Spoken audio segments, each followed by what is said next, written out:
या बहुत सारे लोग जो मुझे पहली बार यहाँ पर सुन रहे हैं, तो सबसे पहले तो इस स्लाइड के अकॉर्डिंग मैं अजय पंडित आप सबका एक बार फिर से आज इस बिजनेस बिल्डिंग सेमिनार में आप सबका स्वागत करता हूं। वेलकम।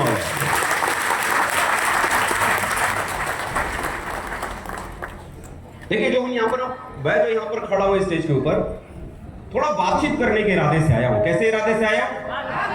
बातचीत करेंगे हम लोग आपस में, और थोड़ा कहीं अगर ऐसा लगता है कि हाँ ना का सवाल का जवाब अगर देना है, हाँ बोलना है तो हाँ बोलो, ना बोलना है तो ना बोलो। और कोई बात अगर अच्छी लगे तो पड़ोसी को मत देखो ताली पीटनी चाहिए कि नहीं पीटनी चाहिए, ताली किसको बजा लेनी चाहिए। आपको अच्छी लग रही है तो आप बजाओ, नहीं अच्छी लग रही मत बजाओ। कोई जबरदस्ती थोड़ी कर रहा है कि ताली बजानी आपको, मर्जी आपकी। लेकिन आपको अगर कोई बात अगर अच्छी लगती है और आपको लगता है कि यार यहाँ सीटी मारनी चाहिए, तो फिर क्या बात करते हो, अभी FIR हो जाएगी। लेकिन बाहर सीटी मारोगे तो FIR होगी। आज मैं अगर 2 घंटे के लिए छूट देता हूँ, सीटी मार सकते हो। सीटी बजानी आती है? बजा के दिखाओ कैसे सीटी बजाते हैं। बस इतना कोई आती है, और बाकी किसी को नहीं आती। बजा के दिखाओ सीटी कैसे बजाते हैं। वाह, आती। मैं पट गया साहब, मैं पट गया। कितना पटा हो गया। लेकिन देखो, इधर ही सीटी बजाना, बाहर सड़क पर जाकर सीटी मत बजाना, वरना बाहर सड़क पर जाकर सीटी पीटने के बाद क्या होगा वो मेरी कोई गारंटी नहीं। इधर सीटी जब बजाने का मन करे बजाओ मेरी तरफ से ऊपर, लेकिन खाली मुझे देख के बजाना, बाकी किसी और को देख के मत बजाना। समझे कि नहीं? तो बढ़िया है। कोई भी चीज अगर अच्छी लगती है ना, इन्वॉल्व हो। जितना ज्यादा आप इन्वॉल्व हो गए ना, उतना चीजों को समझने में, उतना चीजों को जानने में बहुत मजा आएगा। अगले 2-2.5 घंटे हम लोग बहुत खुल के बातचीत करेंगे, बहुत खुलकर हम लोग आपस में डिस्कस करेंगे, बहुत खुलकर हम जाने समझने की कोशिश करेंगे कि आखिर ये बिजनेस क्या है, इसे कैसे किया जा सकता है। आप में से कितने लोग ऐसे हैं जिन्होंने अभी तक सेल्स ऑफ बिजनेस को ज्वाइन नहीं किया? जरा हाथ खड़े करो जिन्होंने ज्वाइन नहीं किया। चलो कुछ ही लोग हैं, करीब 10, 20, 30 लोग मुझे दिखाई दे रहे हैं, बाकी सभी हमारे पुराने साथी हैं। आप सब बिजनेस के भीतर है ना? तो सवाल कई बार मन में आता है कि साहब हमने काम करने की शुरुआत तो की, आखिर इसे किया कैसे जाए। आखिर सबसे पहली चीज कि बहुत सारे लोगों के दिमाग में तो यही आता है कि आखिर ये चीज है क्या जिसे हमने करने की शुरुआत की है, ये चीज है क्या, और अगर ये चीज है तो इसमें कोई दम है भी या नहीं है। और तीसरा सवाल दिमाग में क्या आता है, अगर ये चीज सही है तो इसे आखिर किया कैसे जाए। ये सवाल आता है कि नहीं आता दिमाग में? कैसे इसे बेहतर तरीके से किया जाए ताकि जिस तरह से सक्सेस आज सतीश जी ने लिया है, बाकी हमारे डायमंड्स ने लिया है, वो सक्सेस को हम कैसे ले सकें। सही है ना? तो चलो इन्हीं सवालों का जवाब आप लोगों को इस 2-2.5 घंटे के सेशन में मैं अपनी तरफ से देने का मैं प्रयास करूंगा। वो सारी चीजों को आप लोगों से मैं शेयर करने की मैं कोशिश करूंगा। सही है? तो आइए शुरुआत करते हैं। अब हो गया 1:05, हाँ 30 मिनट, 1:30 मेरी घड़ी में हो गया। तो दोस्तों सबसे पहले मैं थोड़ा सा अपना मैं परिचय दे दूं। मेरा नाम दोस्तों अजय पंडित है। काम कर रहा है? ओके। हाँ, मेरा नाम दोस्तों अजय पंडित है। और बेसिकली अगर मैं बात करूं मैं अपने फादर की, तो मेरे पिताजी बिहार के भीतर एक डिस्ट्रिक्ट है पटना, नाम सुना है आप लोगों ने? पटना डिस्ट्रिक्ट के पास में एक छोटा सा एक कस्बा है मुकामा के पास एक गांव है औंटा। तो मेरे पिताजी वहां से हैं, और अक्सर करके हमारे बिहार में एक प्रथा सी है, प्रथा मान लो, कल्चर मान लो, कि जब आदमी को अपने शहर में कोई रोजी रोजगार जब नहीं मिलता है ना, तो आदमी अपने परिवार की जरूरतों को पूरा करने के लिए बाहर निकलता है। या ये कहें कि एक स्टेट की कहानी है, ये हर स्टेट की कहानी है। जब आदमी को अपने शहर में कोई कारोबार या काम अगर नहीं मिलता है, तो अपने परिवार की जरूरतों को पूरा करने के इरादे से कहीं ना कहीं बाहर हो जाता है, कमाने के लिए, अपने परिवार की जरूरतों को पूरा करने के लिए। हाँ या ना? तो करीब आज से 45 साल पहले मेरे पिताजी भी अपने परिवार की जरूरतों को पूरा करने के लिए उत्तर प्रदेश का एक शहर है Agra, the city of Taj Mahal जिसे कहते हैं, ताजमहल का शहर। आप में से कितने लोगों ने ताजमहल आगरा शहर का नाम नहीं सुना है? अभी देखो पीछे से एक साहब ऐसे हाथ खड़ा कर रहे थे, फिर उन्होंने ऐसे किया। मैं समझ गया, वो बताना चाह रहे थे, मैं बाल सेट कर रहा हूँ, मुझे आगरा का पता है। तो आगरा पता है, मैं जानता हूँ आप सबको पता है। मेरे फादर उत्तर प्रदेश के आगरा शहर में गए, और वहीं उन्होंने शुरुआत में अपनी जिंदगी में ढलाई घर में मजदूरी का काम उन्होंने करने की शुरुआत की थी। ढलाई घर जहाँ पर लोहा पिघलता था और पिघले हुए लोहे से सांचे बनाए जाते थे, और वहाँ वो काम किया करते थे। और उनकी महीने की सैलरी शुरुआत में कुछ 100 रुपए में थी, थोड़ा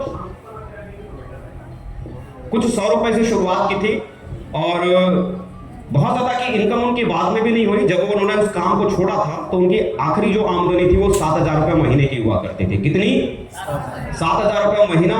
जब उनकी उम्र उस समय 60-62 साल की थी, उनकी आखिरी जो कमाई, जो उनकी सैलरी जो थी 7,000 महीने की थी। और उस मजदूरी को करते हुए हम लोगों को उन्होंने पाला पोसा था। और मैं शुरुआत से, बचपन से लेके अपनी पढ़ाई लिखाई जो मेरी शुरुआत हुई थी उत्तर प्रदेश के आगरा शहर में ही हुई थी। और आगरा में पढ़ाई करने के दरमियान सेफ शॉप बिजनेस जिसको आज आप लोगों ने देखा है, जिस प्लान को आज आप लोगों ने समझा है, सेफ शॉप का प्लान जब मुझे पहली बार देखने का मौका मिला था, उस समय मैं इलेक्ट्रॉनिक्स इंजीनियरिंग का, मैं सेकेंड ईयर का स्टूडेंट हुआ करता था, अपनी पढ़ाई कर रहा था। और पढ़ाई को करने के दरमियान ये सेफ शॉप बिजनेस का प्लान मुझे भी समझने का मौका मिला था।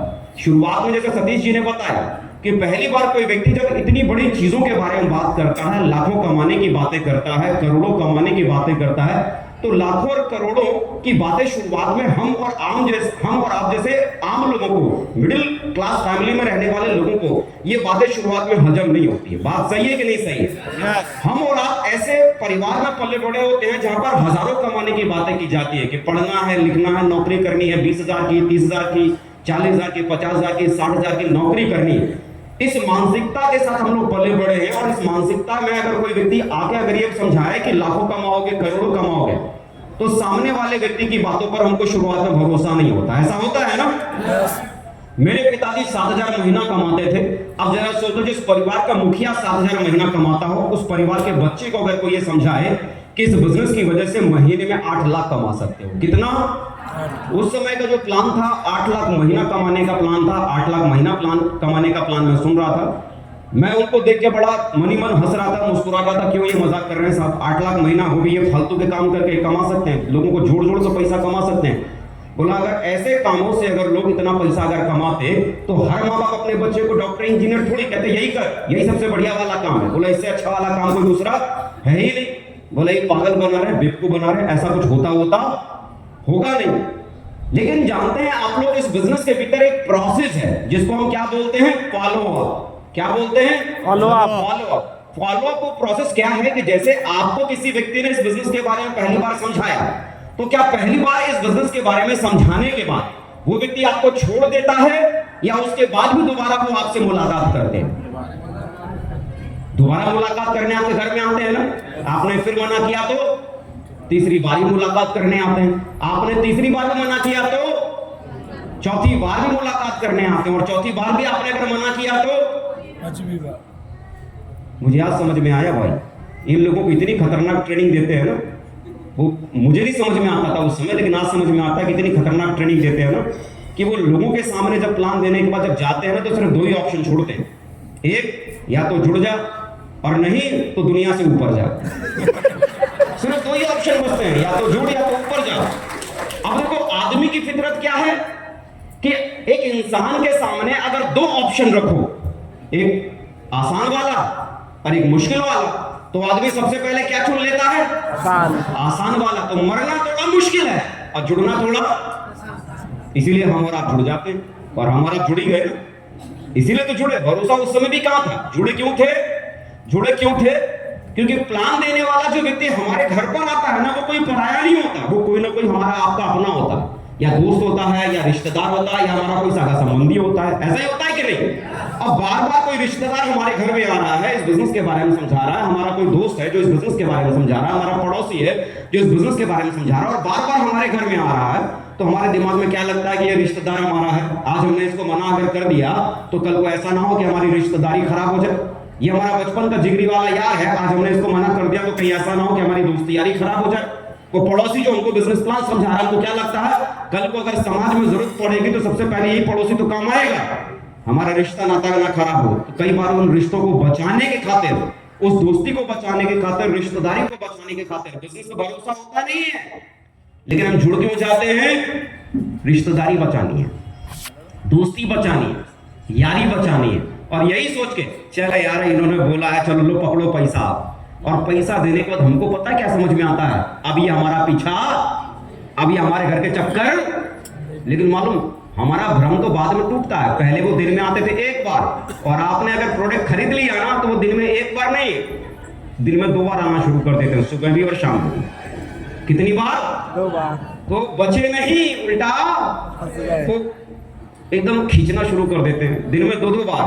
तो लगता भाई जिस बला को हम टालने की कोशिश कर रहे थे वो बला तुम्हारे गले पड़ गई है ना। जिसको हम भगा रहे थे कि चलो पैसा दे देंगे ये भाग जाएगा, वो भागता नहीं है बल्कि हमारे पीछे लग जाता है सुबह और शाम, पहले एक बार और उसके बाद 2 बार। तो जैसे आप इस बिजनेस के भीतर आए ना, उसी प्रोसेस में मैं भी इस बिजनेस के भीतर आया था। मुझे भी नहीं मालूम था कि बिजनेस मैं कर भी पाऊंगा कि नहीं। इस बिजनेस में जो बातें ये बता रहे हैं इन बातों में कोई सच्चाई है भी या नहीं। लगातार प्लान सुनने के बाद जब उन्होंने फॉलोअप करना शुरू किया, 1 बार 2 बार 3 बार 4 बार 5 बार, मैं भी इस बिजनेस के भीतर आ गया। और बिजनेस में आने के बाद मुझे नहीं मालूम था कि इसे करना कैसे है, करना कैसे है, क्या लोगों को बताना है, क्या लोगों को समझाना है, मैं भी नहीं जान रहा था। और शुरुआत में जब काम करने की जब कोशिश कर रहा था तो मैं सोचता था कि ना मैं ट्रेनिंग में जाता था, ना बहुत ज्यादा मीटिंग्स में इंटरेस्ट लेता था, कारण भरोसा नहीं था। जो वो कह रहे थे कि यहाँ पर जिंदगी बदल जाएगी, दुनिया बदल जाएगी, ऐसा हो जाएगा, वैसा हो जाएगा। सतीश जी ने बताया ना, 12 साल सरकारी नौकरी की तो जिंदगी नहीं बदली, और सामने वाला कोई आके कहता है कि बस 1 घंटा रोज करोगे तो जिंदगी बदल जाएगी। हो सकता है क्या? हो सकता है क्या? शुरुआत में तो यही लगता है, नहीं हो सकता। मुझे भी यही लगता था कि नहीं हो सकता, लेकिन क्या था कि अपलाइन नाम की जो चीज होती है ना, वो जीना हराम करके रखती है इस बिजनेस में। और शुरुआत में वो अपलाइन नहीं, राक्षस दिखाई देता है, राक्षस दिखता है। ऐसा लगता है कि उसका चेहरा अगर सामने अगर आ जाए तो भाई किसी भी तरह से बच लो, वरना पता नहीं फिर ये हमारे कितने घंटे खाएगा। तो इनिशियली बिजनेस पे बहुत ज्यादा बिलीव नहीं था, करना मैं भी नहीं चाहता था, लेकिन इस बिजनेस को करते करते मैंने एक ऑफ द रिकॉर्ड एक रिकॉर्ड बना लिया। मालूम है क्या रिकॉर्ड बनाया? मेरा रिकॉर्ड आज तक किसी ने नहीं तोड़ा। सेफ शॉप को मैंने शुरुआत में 4 साल किए। कितने साल किए? 4 साल किए, 4 साल किए। और मैं आपको बताऊं, शुरुआत में जिन लोगों को मैं इस बिजनेस के बारे में सोच रहा था मैं बताऊं तो बताऊं किसको, तो मैंने शुरुआत में ऐसे लोगों को बिजनेस के बारे में समझाया, बताया जो उम्र में मुझसे ज्यादा बड़े थे। कैसे थे उम्र में? मुझसे उम्र में बड़े थे, जिनकी उम्र 40 साल थी, 45 साल थी, 50 साल थी, 55 साल थी। ऐसे लोगों को शुरुआती दौर में मैंने इस बिजनेस के बारे में समझाया। मेरे साथ जो कॉलेज में मेरे दोस्त पढ़ते थे, मैंने किसी दोस्त को इस बिजनेस के बारे में नहीं समझाया। मैं जिस मोहल्ले में रहता था, मोहल्ले में अपने यार दोस्त जो थे, किसी भी दोस्त को मैंने इस बिजनेस के बारे में नहीं समझाया। अब आपके दिमाग में होगा सवाल, क्यों नहीं समझाया उनको? है सवाल आपके दिमाग में? पूछो क्यों नहीं समझाया। ऐसे थोड़ी हाथ निकालो, ऐसे आप पूछो क्यों नहीं समझाया। हाँ, ऐसे पूछोगे तब सब आधे पूछ रहे, ऐसे हाथ निकालो, पूछो क्यों नहीं समझाया। पूछोगे तभी तो बताऊंगा ना, पूछोगे नहीं तो बताऊंगा कैसे।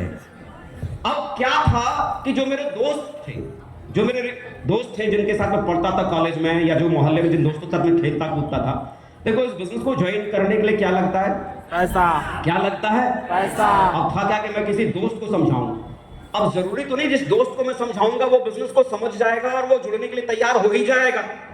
ढेर सारे दोस्तों को समझाने के बाद कोई एक समझेगा कि हाँ काम बढ़िया है, करना चाहिए, लेकिन जुड़ने से पहले फिर वो क्या बोलेगा? मैं तो समझ गया, अब मेरे पापा को समझा।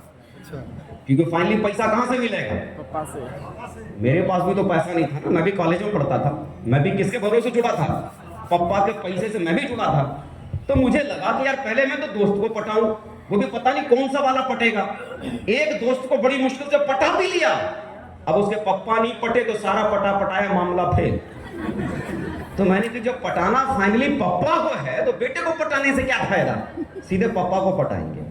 तो शुरुआत में ही ऐसे लोगों को इस बिजनेस के बारे में समझाना शुरू किया जिनकी उम्र 40 साल की थी, 45 साल की थी, 50 साल की थी। देखो सतीश जी की उम्र हमारी उम्र मैच करती थी क्या? अब और भी हमारे साथी थे जो पुराने, अविनाश कुमार जी, कोई एज का कोई मैच नहीं, कोई एज का मैच नहीं। तो ऐसे ही लोगों को समझाना शुरू किया। तो क्या होता था, जब मैं किसी 40 साल के व्यक्ति के पास जाता था और उनसे मैं बड़े प्यार से बोलता था, ये कहानी जो मैं आज सुना रहा हूं ये करीब करीब आपको 17 साल पहले की कहानी बता रहा हूं। कितने साल पहले की? 17 साल पहले। अब 17 साल पहले मुझे बताओ मेरी उम्र कम होगी कि ज्यादा होगी? दाढ़ी मुछ भी नहीं आई थी, 18-19 साल की उम्र थी, दाढ़ी मुछ भी नहीं थी। आज का तो शेप बना के आया हूं, देखो एकदम बढ़िया रेजर से, पहले नहीं थी। जब मैं जाता था ना किसी 40 साल वाले के पास में और उनसे मैं बड़े प्यार से बोलता था, अंकल जुड़ जाओ, करोड़पति बनोगे। तो अंकल मुस्कुरा के पूछते थे कि बेटा तूने अब तक कितना करोड़ कमाया? तो मैं हंस के बोलता था अंकल आप जुड़ोगे तभी तो मेरा कार्यक्रम शुरू होगा। तो अंकल भी हंस के बोलते थे कि बेटा देख चोर भी है ना, कम से कम अपना मोहल्ला छोड़ के चोरी करता है। बोला फंसाना है तो दूसरे मोहल्ले वालों को फंसा, अपने मोहल्ले वालों को फंसाने के चक्कर में क्यों लगा पड़ा है? मैं सोचता था कमाल की बात है, मैं अंकल को लाखों कमाने की बात बता रहा हूँ, अंकल को फंसने फंसाने वाला काम समझ में आ रहा है, अंकल को समझ ही नहीं आ रहा। जब मैं किसी 50-55 साल के व्यक्ति के पास जाता था और उसमें बड़े प्यार से बोलता था बाबा जुड़ जाओ करोड़पति बनोगे, तो बाबा अपने सफेद बाल दिखाते थे, बेटा ये तो देख रहा है? मैं कहता देख तो रहा हूँ, और मन ही मन सोचता था कि शाहरुख खान के जैसे इनके बाल है, बोल नहीं पाता था। बुजुर्ग थे बुरा मान जाते तो कहते थे बेटा ये तो देख रहा है, एक्सपीरियंस तजुर्बा। मुझे मेरी जिंदगी में आज तक समझ में नहीं आया कि बालों की सफेदी का तजुर्बे से क्या लेना देना। आप मुझे बताओ कोई आदमी जो इस दुनिया में पैदा हुआ है वो व्यक्ति अगर अपने जीवन में कुछ भी ना करे तो क्या उस आदमी के काले बाल सफेद नहीं होंगे? क्या होंगे ना? तजुर्बा, बालों की सफेदी मतलब तजुर्बा। चलो साहब कोई बात नहीं, बुजुर्ग आदमी ने तजुर्बा। उन्होंने बोला कि बेटा एक बात बता, तूने अब तक कितनी कंपनी ज्वाइन की है? तो मैंने कहा बाबा मैंने तो मेरी तो पहली कंपनी है, पहली कंपनी जुड़ा। तो उन्होंने बोला बेटा देख जितनी तेरी उम्र है ना उतनी कंपनी को मैं ज्वाइन करके मैं छोड़ चुका हूँ। बोला ऐसी कंपनियों फंसने से अगर कोई करोड़पति बनता ना तो बेटा इस अंबानी के बाद दूसरा नाम मेरा ही आता। बोला ऐसी कंपनी फंसने से कोई करोड़पति अरबपति बनता, ये फालतू की चीजें, इन सब में कुछ भी नहीं रखा। अब तू कहाँ फालतू के चक्करों में पड़ा हुआ है? तू इंजीनियरिंग कर रहा है, बढ़िया तू सेठ, बढ़िया तू कलेक्टर बनेगा, अधिकारी बनेगा, ये बनेगा वो बनेगा, उधर ही देख, ये फालतू के लफड़े में मत फंस। मतलब जिसको भी मैं जा रहा हूं समझाने के लिए वो समझ कम रहा है, उल्टा समझा मुझी को ज्यादा है। छोटा था 18-19 साल का था, बच्चा था, समझ ही नहीं रहा था, समझा क्यों रहे अंकल मुझको। शुरुआत में करीब 256 लोगों को मैंने इस बिजनेस के बारे में समझाया। कितने लोगों को? 256। और ऐसा नहीं एक दिन में 256 को समझा दिया, 256 लोगों को समझाने में करीब मुझे 6 महीने का वक्त लगा था। कितना पीछे वाले? 6 महीने का वक्त लगा था। और मजे की बात उसमें जुड़ा कोई भी नहीं था, एक भी नहीं। ताली मार रहा है। अरे आप तो ताली बजा रहे हो, मैं उस समय सोच रहा था कि हे भगवान कौन सी मनुष्य वाली कलम से मेरी किस्मत लिखी है। एक भी मुर्गा फंस जाता तो कम से कम मैं इतना तो कहता मुर्गा फंसाना मुझे भी आ गया। एक भी नहीं फंस रहा था उस समय। शुरू में तो यही समझ में आता है ना, फंसाना है, मुर्गा बनाना है, बेवकूफ बनाना है, बस अपना हिसाब किताब सीधा करना है। आदमी को सिर्फ शुरुआत में क्या लगता है, अपन ने पैसा लगाया है, बस किसी भी तरह से हमारा लगाया वो पैसा बाहर आ जाए, बाकी तो हो नहीं हो बाद में देखेंगे, पहले अपना पैसा बराबर होना चाहिए। तो शुरू में सिर्फ यही समझ में आता था कैसे भी करके पैसा बाहर निकलना चाहिए, लेकिन वो निकल ही नहीं रहा था। 256 लोगों को समझाया, साहब कोई नहीं छोड़ा। काम करते करते इस बिजनेस में मेरा 4 साल गुजर गया। कितने साल गुजर गए? कितने साल? 4 साल। पीछे वाले कितने साल? 4 साल। और सेफ शॉप के भीतर मैंने खतरनाक वाला रिकॉर्ड बना दिया, समझ लो वर्ल्ड रिकॉर्ड बना दिया। आज तक कोई नहीं तोड़ पाया। 4 साल काम करने के बाद इस बिजनेस के भीतर मैं बन गया सिल्वर। क्या बन गया साहब? सिल्वर समझते हैं? सिल्वर का मतलब हम अपने इस बिजनेस में उन लोगों को कहते हैं जिनकी कम से कम 50 लोगों की टीम होती है। कितने लोगों की? 50 लोगों की। थोड़ा आसान भाषा में समझाता हूं, मतलब 4 साल काम करने के बाद मेरी 50 लोगों की टीम बन गई। 4 सालों में मैंने इस बिजनेस से कुल जो मैंने कमाया था 18,000 रुपया कमाया था। कितना? हाफ होलसेल का मामला चलता था उस समय, तो मैंने 18,000 कमाया था। कितना कमाया था? 18,000 महीना नहीं, 18,000 कुल 4 साल में। अब मुझे बताओ 4 साल कोई आदमी काम करेगा 18,000 कमाएगा, बताओ उसका दिल मायूस होगा कि नहीं होगा? उसको लगेगा करोड़पति बनेंगे। मैं सोचता था कि यार यहाँ तो सारे लोग बताते थे 4 साल काम करोगे करोड़पति बन जाओगे।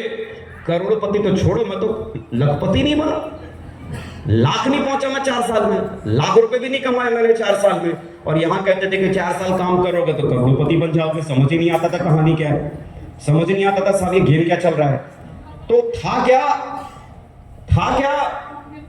कि जब घर वालों को लगने लगता है ना कि बेटा अपना नालायक हो गया, क्या बेटा नालायक हो गया, ये पटरी से उतर रहा है, घर वालों को लगता था 4 साल से कहता है कि करोड़पति बनूंगा, करोड़पति तो छोड़ो, इसके आगे तो कुछ भी एक मोटरसाइकिल नहीं खरीदी इसने अपनी लाइफ में। तो ये कैसे अपनी लाइफ को जिएगा? और उनको टेंशन होने लगी कि पता नहीं इसका करियर खराब ना हो जाए, इसका दिमाग नहीं खराब हो जाए, ये सारी चीजें। तो जब घर वालों को समझ में नहीं आता ना इसे करना क्या है, देखो क्या करना है, घर वालों को जब समझ में नहीं आता तो घर वाले देखो ये वाला खेल खेलते हैं। गजब की बात यार, मैंने फोटो दिखाई आप सब कुछ समझ गए। इतने समझदार आदमी बताओ सतीश जी, इतने समझदार लोग आपके, खाली बात बतानी नहीं पड़ती, खाली फोटो दिखानी पड़ती, सब समझ जाते हैं, सब समझ जाते हैं। बताओ, घर वालों को लग रहा था पता नहीं इसका कुछ होगा कि नहीं होगा। 4 साल काम करते करते मैं इतना फ्रस्ट्रेट हो गया था, इतना फ्रस्ट्रेट हो गया था कि मुझे लगने लगा था कि यार मेरी तो लाइफ खत्म, पता नहीं अपनी लाइफ में क्या होगा। बड़ा डिप्रेशन में था, बड़ा डिप्रेशन में था, किसी से कोई बात नहीं करता था, चुपचाप शांति से बैठा रहता था। घर वालों को लगा कहीं उल्टा पुल्टा काम ना कर ले, कोई लफड़ा ना हो जाए इसके साथ, तो उनको लगा कि इसको लाइन पे लाने के लिए कर देते हैं क्या, शादी। और शादी ऐसा नहीं कि कोई बहुत बड़े खानदान में हुई थी या बहुत बड़े घर में हुई थी, ये मंदिर में शादी हुई थी। कहाँ हुई थी? मंदिर में शादी हुई थी, कोई होटल में नहीं, कोई मैरिज गार्डन में नहीं, मंदिर में शादी हुई थी। तो ऐसे देखो ये मंदिर में शादी हुई थी, देखो मैं इधर ये इसको पहचान रहे हो आप? मेरे से मिलाओ, मैच करेगा बराबर, मालूम है क्यों? वही तो और ये हमारी होने वाली थी, हुई नहीं थी उस समय। तो ये जो फोटो देख रहे हो ये जयमाला वाली है। जयमाला समझते हैं ना, जयमाला समझते हैं ना, मतलब ऐसे दुल्हन खड़ी हो जाती है, ऐसे दूल्हा खड़ा हो जाता है, माला डाल दिया आपस में, फिर कहते हैं सीधे खड़े हो जाओ, अब साथ इधर से फोटो लेंगे और दुनिया देखेगी आपको, इसको बोलते हैं जयमाला, समझते हैं? तो ऐसे खड़े तो हो गए। अब जयमाला के टाइम पे पता नहीं मेरे दिमाग में क्या सनक चढ़ी, तो क्या होता है कि आदमी अपनी शादी में सबको न्योता देता है ना, हर रिश्तेदार को, हर जान पहचान वाले को, हर अपने को न्योता देता है। तो ऐसे ही मैंने भी अपनी शादी में ढेर सारे रिश्तेदारों को बुलाया था, बहुतों को बुलाया था। तो उसी जान पहचान वाले में से एक पहचान वाले और साहब थे, वो अपलाइन साहब, जिन्होंने मुझे फंसाया था और बोला था करोड़पति बनेगा, उनको भी मैंने न्योता दिया था। और मजे की बात बताऊं क्या था कि वो 4 साल काम करते करते वो बन गए थे डायमंड, वो बन गए थे करोड़पति, वो तो बन गए थे करोड़पति। और मेरा करोड़ तो छोड़ो, लाख में भी नंबर। जब जयमाला हो रही थी तो मैं इधर ऐसे खड़े खड़े में सोच रहा था, जब इनको भी बुलाया था, इन साहब को भी बुलाया था, जो करोड़पति साहब जो बन गए थे इनको भी बुलाया था। तो ये क्या था, ऐसे दुल्हन खड़ी थी, ऐसे दूल्हा खड़ा था, तो वो ऐसे घूम रहे थे, कभी इधर जा रहे थे, कभी इधर जा रहे थे। मेरे बगल में जो ये वाली जो खड़ी थी ना, मैं इनको नहीं देख रहा था, मैं इन्हीं को देख रहा था, कभी इधर जा रहे थे तो ऐसे, इधर जा रहे थे तो ऐसे।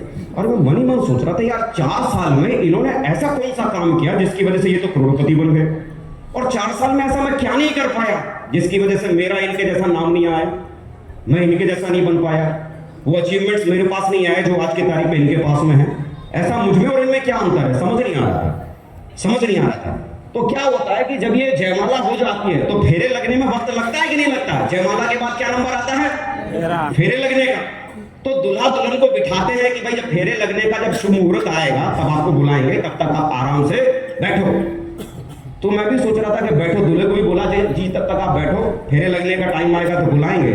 तो मैं सोच रहा था बैठो तो कहाँ बैठूं, तो मैं जाके इन्हीं के बगल में बैठ गया, जाइए बैठे हुए थे, इनके बगल में जाके बैठ गया। और बैठने के बाद आलती पालती मार के जमीन पे, दरी लगाई हुई थी जमीन पे, आलती पालती मार के इनके बगल में जाके बैठ गया। और बैठने के बाद ऐसे कोहनी मार के मैंने बोला, सर, आप बोले हाँ सर मेरे को डायमंड बनना है। हाँ डायमंड बनना, मेरी शादी हो रही है। क्या हो रही है? मेरी शादी हो रही है। मेरी किसकी शादी हो रही है? दूसरे की नहीं, मेरी शादी हो रही है। कौन मार के क्या बोल रहा हूँ, सर डायमंड बनना है मेरे को। हाँ डायमंड बनेगा सर। बोला हाँ, समझे नहीं आप? बोला क्या? मुझे डायमंड बनना है। अबे बाद में डायमंड बनना, पहले शादी वादी कर लो उसके बाद। बोला तो डायमंड ही बनेगा। सर समझ नहीं रहे हो ना, मैं कैसे डायमंड बनूंगा? अरे बाद में, तू पहले फेरे मेरे लगा, शादी वादी कर, उसके बाद बात करेंगे। बोला अच्छा ठीक है साहब। तो शादी वादी हो गई। शादी होने के बाद करीब चौथा दिन था, चौथे दिन मैं इनके घर पे गया। मैं इनके घर पे गया। होता क्या था ना कि शुरुआत में मुझे सिस्टम पे ज्यादा भरोसा नहीं था, मुझे लगता नहीं था कि यहाँ से कोई चीज बन सकती है, कुछ हो सकता है। जब वो 10 बार मुझे बोलते थे ना कि ट्रेनिंग में जा, ट्रेनिंग में जा, ट्रेनिंग में जा, तो ट्रेनिंग में जा, 10 बार अगर कोई बोलेगा आपसे ट्रेनिंग में जाओ, ट्रेनिंग में जाओ, ट्रेनिंग में जाओ, तो उसका मान रखने के लिए एक आध बार तो चले जाओगे ना। तो वही मेरे साथ था, बिलीव था नहीं, भरोसा था नहीं कि यहाँ से ऐसा कुछ हो सकता था। जब 10 बार बोलते थे कि ट्रेनिंग में जा, तो एक आध बार ट्रेनिंग में कभी चला जाता था। 10 बार बोलते थे कि तू किताब पढ़, तो किताब का एक पन्ना पढ़ता था और एक पन्ना पढ़ते पढ़ते एक ही रात में नींद आती थी, उस किताब को बंद करके दोबारा कभी पढ़ते ही नहीं था। सीखने की कभी कोशिश ही नहीं की। अपलाइन बोलता था कि लेफ्ट जाओ, मैंने कसम खा रखी थी ये लेफ्ट बोलेंगे तो अपने को राइट जाना है, मैं राइट चला जाता था। मतलब जो वो बोलते थे उनकी बात को मानना। होता क्या था, मान लो कोई व्यक्ति अगर आपको कोई बात अगर आपको समझा रहा है ये काम ऐसे करो, और आपने पहली बार अगर आपने उनकी बात नहीं मानी, अरे सर ये ऐसे नहीं, ये ऐसे होगा। दूसरी बार फिर उन्होंने कोई आपको सलाह दी और आपने वो सलाह फिर नहीं मानी। तीसरी बार फिर उन्होंने कोई सलाह आपको दी, आपने फिर उसकी सलाह नहीं मानी। चौथी बार कभी उन्होंने फिर आपको सलाह दी, आपने फिर उनकी सलाह नहीं मानी। तो आपको क्या लगता है, पांचवी बार वो आदमी आपको सलाह देगा क्या? सलाह देगा क्या? उसे मालूम है इसे मानना तो। और मैं इतना खतरनाक आदमी बन गया था उस समय तक, जब मेरे अपलाइन मुझे समझाने आते थे ना कि अजय जी इस काम को ऐसे करो, इतना समझाने वाला बन गया था, उल्टा मैं उन्हीं को समझाता था। नहीं सर आप ही कह रहे हो ना ये काम ऐसे करना चाहिए, ऐसे नहीं करना चाहिए, आपसे बिल्कुल सही कह रहे हो, लेकिन ये काम ऐसे नहीं करना चाहिए, इसे ऐसे करना चाहिए, ऐसे करना चाहिए, ऐसे करना चाहिए। उनको ये समझाने के लिए कि आप जो बोल रहे हो वो गलत है और मैं जो बोल रहा हूँ वो सही है, मैं कम से कम 2 घंटा लगाता था। कितना देखो मैं समझाने में बड़ा एक्सपर्ट हूँ। इधर खड़े होकर देख के मुझे देख के आपको समझ में आ रहा है ना? आ रहा है ना? Yes. मैं बड़ा बढ़िया समझाता था, 2 घंटा बिठा के समझाता था, और 2 घंटा बैठने के बाद, समझाने के बाद अंत में उनको किसकी माननी पड़ती थी? मेरी। किसकी माननी पड़ती थी? एक बार हो गया, 2 बार हो गया, 4 बार हो गया, तो उन्होंने समझ लिया कि इसको समझाने से कोई फायदा, ये अंत में किसकी मानेगा।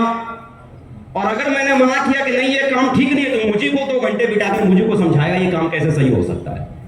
तो अंत में इसे पास किसकी बात करवानी है? अपनी बात मनवानी है। ये हमारी तो सुनेगा नहीं, किसकी मानेगा? अपनी मानेगा। तो अपलाइन की सुनता कम था, उल्टा अपलाइन को सुनाता था। समझ लो, जिसने अपलाइन को समझाना शुरू किया उसकी किस्मत अजय पंडित की तरह 4 साल में होने वाली है। 4 साल में वो भी सिल्वर ही बनेगा। 4 साल में क्या बनेगा? सिल्वर ही बनेगा। तो 4 दिन शादी होने के बाद जब मैं इनसे मुलाकात करने के लिए गया और इनके पास पहुंचा, और इनके पास पहुंचने के बाद मैंने इनसे बोला कि सर मुझे भी डायमंड बनना है। बोला डायमंड बनना है तुझे? बोला हाँ। छूटते ही उन्होंने सवाल किया कि बेटा सोच ले, तू मुझे समझाएगा कि मुझसे समझेगा? तो मैंने कहा सर मेरी मत मारेगा ये, आपको समझाऊंगा। बोला आप जो बोलोगे ना आपकी हर बात मानूंगा, जिस दिन आपकी बात ना मानू ना गोली से उड़ा देना मुझे, मेरे घर से कोई FIR करने भी नहीं आएगा। That's my word. ये मेरे शब्द थे जो उस दिन मैंने अपने अपलाइन से उस दिन मैंने बोला था कि सर आप जो बोलोगे ना आपकी हर बात मानूंगा। क्योंकि इतना समझ में आ गया था कि अपनी बुद्धि लगा के 4 साल मैंने देख लिया, अपनी बुद्धि लगाने से कुछ हुआ। लेकिन 4 साल जिनको मैं सोचता रहा ये क्या करेंगे, ये क्या जानते, ये क्या जानते, ये क्या जानते, मेरे नजरों के सामने देखते देखते वो जमीन से उठकर आसमान तक पहुंच गए। तो लगा कि यार मानने वाले का ये गेम है, समझने वाले का गेम ये नहीं है, मानने वाले का गेम है। तो मैंने इनसे पूछा कि सर मुझे एक बात समझ नहीं आई कि 4 साल आपने भी दिए, 4 साल मैंने भी दिए, 4 साल में कुछ नहीं बना, 4 साल में आप डायमंड बन गए, ऐसा क्या खेल हुआ? आपने क्या खेल खेला और मैं क्या खेल नहीं खेल पाया? तो उन्होंने मुझसे पूछा कि अजय जी आप क्या करते थे, सेक्स शॉप करने से पहले आप क्या करते थे? तो मैं मनी मन सोच रहा था, ऐसे पूछ रहे कि जैसे इनको पता ही नहीं मैं क्या करता था। 4 साल इन्हीं साथ तो घूम रहा था, इनको मालूम नहीं 4 साल पहले मैं सेक्स शॉप से पहले मैं क्या करता था। तो फिर भी मैंने बोला सर मैं पढ़ता था, आपको मालूम भी है इंजीनियरिंग करता था। तो बोला अजय जी इंजीनियरिंग करते थे, कॉलेज जाते थे, कॉलेज कैसे जाते थे? तो दरअसल क्या था कि मैं आगरा में नहीं रहता था, मेरा कॉलेज दूसरे शहर में था, हॉस्टल में नहीं रहता था, मैं हॉस्टल के बाहर एक कमरा किराए पर लेके रखता था और कमरे से कॉलेज तक जाता था। थोड़ा दूर था तो वहां जाने के लिए मैं साइकिल का इस्तेमाल करता था, साइकिल से मैं अपने कॉलेज जाता था। तो मैंने उनसे बोला कि सर साइकिल है, साइकिल से कॉलेज जाता हूँ। तो उन्होंने एक बड़ा ऐसा सवाल पूछा, अनोखा, जो सवाल शायद दुनिया में किसी ने किसी से नहीं पूछा होगा। आप पूछो कौन सा सवाल? ऐसे हाथ करो ना, कौन सा सवाल? उन्होंने पूछा अजय जी आपकी साइकिल कभी पंचर हुई थी क्या? कोई पूछता है सर, अनोखा सवाल। बोला आपकी साइकिल कभी पंचर हुई थी क्या? मैं मनी मन बड़ा चिढ़ गया, यार क्या सवाल कर रहे हो? आदमी के पास साइकिल होगी तो साइकिल कभी ना कभी तो पंचर होगी, हाँ की ना? Yes. मैंने कहा हाँ साहब साइकिल थी तो कभी ना कभी पंचर हुई होगी। तो बोला आपकी साइकिल जब पंचर हुई थी तो आपने क्या किया था? मैंने करना क्या सर, जब साइकिल पंचर हुई थी साइकिल पंचर वाले बनाने वाले के पास में गया था, उसने पंचर बना दिया। उसने पंचर बनाया, उन्होंने पूछा उसने पंचर बनाया तो पंचर बनाने के बदले में कुछ लिया था? सब पंचर वाला है तो कुछ न कुछ तो लिया ही होगा। बोला कितना लिया था? मैं मनी में सोचने लगा कितना बोले, मैंने 5-10 रुपए लगते थे, मैंने 5-10 रुपए 10 रुपए लिए होंगे उसने पंचर बनाने के साथ, 10 रुपए लिए। तो उन्होंने अगला सवाल पूछा कि अजय जी पढ़े लिखे तो आप भी थे, समझदारी तो थोड़ी आप में भी थी, जब आपकी साइकिल पंचर हुई थी तो आपने अपनी साइकिल का पंचर खुद क्यों नहीं बनाया? तो मैंने कहा क्या बात करते हो सर, पढ़े लिखे से क्या मतलब है, पंचर बनाना मुझे नहीं आता, पंचर बनाना उसी को आता है तो वही बनाएगा ना। उस दिन उन्होंने जिंदगी की एक बहुत बड़ी सीख दी। उन्होंने समझाया कि अजय जी अगर किसी आदमी को किसी काम से अगर 10 रुपया भी अगर कमाना है तो उस 10 रुपए को कमाने से पहले आदमी को पहले उस काम को सीखना पड़ता है। सबसे पहले उस काम को किसी काम से, किसी धंधे से, किसी बिजनेस से, किसी प्रोफेशन से, किसी फील्ड में अगर आपको उस प्रोफेशन से पैसा अगर कमाना है तो उस प्रोफेशन से पैसा कमाने से पहले आदमी को पहले उस काम को सीखना पड़ता है। उन्होंने मुझसे पूछा कि अजय जी आप मुझे बताओ, आपने इस बिजनेस को सीखने के लिए कितना टाइम दिया, कितना आपने ट्रेनिंग्स को अटेंड किया, कितनी किताबें पढ़ी, कितनी मीटिंग्स को अटेंड किया? तो मैंने बोला सर इसमें सीखने के जैसा क्या था? आपने बोला था कि भाई कोई प्रोडक्ट लेना है, मैंने ले लिया। आपने बोला एक लेफ्ट में जोड़ना है, बोला जोड़ दिया। आपने बोला राइट में जोड़ना है, बोला जोड़ दिया। बोला फिर आपने बोला भाई एक प्रोडक्ट लेना है, 2 जोड़ना है, फिर वो दो जोड़ेंगे, फिर वो दो जोड़ेंगे, ऐसे करके बहुत सारे लोग जुड़ जाएंगे, हम करोड़पति बन जाएंगे। इतनी सी बात लोगों को समझानी और इतनी सी बात समझाने में सीखने के जैसा क्या है? मुझे तो समझ में नहीं आ रहा इसमें कोई सीखने वाला कोई काम है। तो उन्होंने बोला कि अजय जी मुझे बताओ 10 रुपया छोटी रकम है कि 8 लाख छोटी रकम है? मैंने कहा सर 10 रुपया। अब 10 रुपया जो पंचर वाला कमा रहा है वो सीखने के बाद कमा रहा है, और यहाँ 8 लाख कमाने वाली बात है। जब 10 रुपए कमाने के लिए आदमी को सीखना पड़ सकता है तो 8 लाख जिस कारोबार से, जिस काम से आता है उस काम को सीखने की ज्यादा जरूरत है या कम जरूरत है? क्या जवाब है आपका? ज्यादा। मैंने भी बोला साहब ज्यादा। तो उन्होंने बोला अजय जी सबसे पहले सब कुछ छोड़ो और एक काम करना शुरू करो, पहले इस काम को